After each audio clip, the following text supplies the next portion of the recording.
In this tutorial, we're going to discuss the inventory and the formulary and the differences between them. The inventory is the list of all the medications that you physically have. Inventory is typically added through the add shipment feature with one of the integrated suppliers. They post those medication shipment invoices, which you would add. Or you could just add to the add inventory option. So the inventory reflects what I physically have on site. It lays out all the meds, obviously with the NDC, then the brand name, generic name, number of pills in it, strength, if it's a controlled substance, the number of bottles I have on hand, the lot number, and the expiration. Can even assign inventory to a particular physician I like, if I like, through the home and my site menu. Or simply just through each individual medication. I can do that with the edit button. So again, the inventory, it refers to what I physically have on site.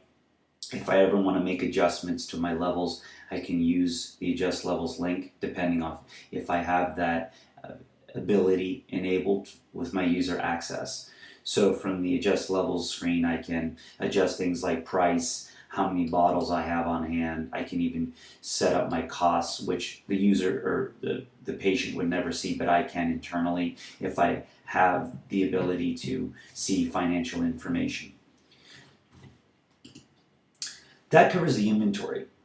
In discussing the formulary, I can get to my formulary through a couple different tabs here, but generally the easiest one is just through the inventory tab. There's a sub-tab for formulary or a link here in the center of the screen. So the formulary, in a sense, becomes all the meds that I've historically had. So inventory, again, only reflects what I physically have. Formulary will show me all the medications I've ever inputted in the software. So that's why we recommend that when people are reordering medications, which is explained on a separate tutorial, that they use the formulary. Because you may want to order a medication that you're out of, so you want to be able to find it and select it. From the formulary screen, you can see, again, you can set up things like your default costs and prices. You can even set up alert, warning, and restock levels.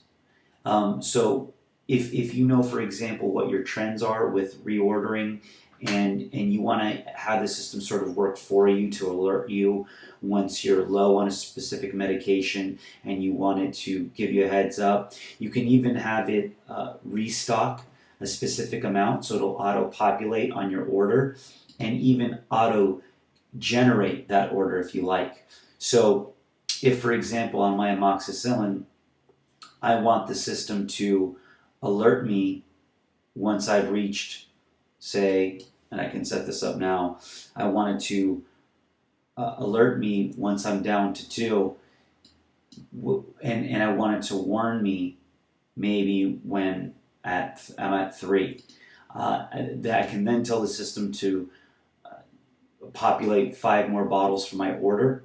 If I want to have the weekly script, which is run every Sunday night, pick up and send that order out, I can activate that. So assuming I have a warning level, a restock level, and the auto ship flag checked off, that will then push that order through.